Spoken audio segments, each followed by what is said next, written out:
دیدی خیلی وقتا کرم پودرت سنگینه، هر جایی نمیتونی ازش استفاده کنی، یا بهترین برند کرم پودر رو داری ولی روی صورتت کیکی میشه و میباسه. میخوام یه روش بهت یاد بدم که دیگه این دردسرا رو کرم پودرت رو برمیداری، روی دستت میزنی، مستقیم به روی صورتت اصلا نزن کرم پودرتو چون خیلی بد میشه.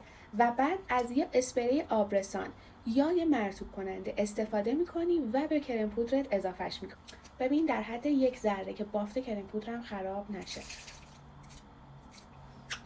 این رو با هم کاملا میکسش میکنی و روی دستت گرم میکنی. اینو با انگشت میزنیم روی صورتمون،